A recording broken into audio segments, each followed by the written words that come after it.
ನಮ್ಮ ಎಲ್ಲ ಕರ್ನಾಟಕ ಜನರಿಗೆ ನಮಸ್ತೆ, ಅಸ್ಸಲಾಮು ಅಲೈಕುಂ. ಇವತ್ತು ನಮ್ಮ ARL ಹಾಸನ್ ಕಾರ್ ಶೋರೂಮ್ನಲ್ಲಿ ಒಂದು ಲೋ ಬಜೆಟ್ ವೆಹಿಕಲ್ ಅಂತ ಹೇಳ್ಬೋದು. ಇದ್ರದ್ದು ಡೀಟೇಲ್ಸ್ ತಿಳಿಸ್ಕೊಡ್ಬೇಕಂದ್ರೆ ಇದು ಶಿಫ್ಟ್ ಆಗಿರುತ್ತೆ, middle version VXI 2006 second owner, FC insurance ಎಲ್ಲ ರನ್ನಿಂಗ್ ಆಗಿರುತ್ತೆ. ಟೈರ್ ಕಂಡೀಷನ್ ಕೂಡ ನಿಮಗೆ 80% ಮೇಲಿರುತ್ತೆ. ಒಂದು ಲೋ ಬಜೆಟ್ ಅಂತ ಹೇಳ್ಬೋದು. ನಿಮಗೆ ವೆಲ್ಡ್ ಮೇಂಟೈನ್ ಆಗಿದೆ, ಓನ್ಲಿ 45,000 ಡ್ರಿವನ್ ಆಗಿದೆ. ಶೋರೂಮ್ ಮೇಂಟೆನೆನ್ಸ್ ಆಗಿರುತ್ತೆ. ನಿಮಗೆ ಬ್ಯಾಕ್ ಸ್ಪೈಲರ್ ಕೂಡ ಎಕ್ಸ್ಟ್ರಾ ಫಿಟೆಡ್ ಆಗಿದೆ. ಟೈರ್ ಕಂಡೀಷನ್ ಕೂಡ ನಿಮಗೆ 80% ಮೇಲಿದೆ.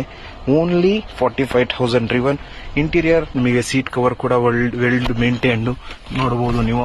Only 45,000 driven, 2006 second owner VXI middle version. ನಿಮಗೆ ಟೈರ್ ಕಂಡೀಷನ್ ಇನ್ನೊಂದು ಫ್ರಂಟ್ ಟು ರೈಟ್ ಸೈಡ್ ನೋಡಬಹುದು. ಇದ್ರದ್ದು ಪ್ರೈಸ್ ಹೇಳಬೇಕು ಅಂದ್ರೆ ನಿಮಗೆ 2,20,000 ಹೇಳ್ತಾ ಇದ್ದಾರೆ. ಸ್ವಲ್ಪ ನೆಗೋಷಿಯಬಲ್ ಆಗುತ್ತೆ. ನಿಮಗೆ ಈ ಗಾಡಿ ಏನಾದರೂ ಪರ್ಚೇಸ್ ಮಾಡಬೇಕಂದ್ರೆ ARL ಹಾಸನ್ ಕಾರ್ಸ್ ಬಂದ್ಬಿಟ್ಟು ಪರ್ಚೇಸ್ ಮಾಡಬಹುದು. ನಮ್ಮ ಫೋನ್ ನಂಬರ್ ಬಂದ್ಬಿಟ್ಟು ಡಿಸ್ಪ್ಲೇ ಅಲ್ಲಿ ಕಾಣ್ತಾ ಇರುತ್ತೆ.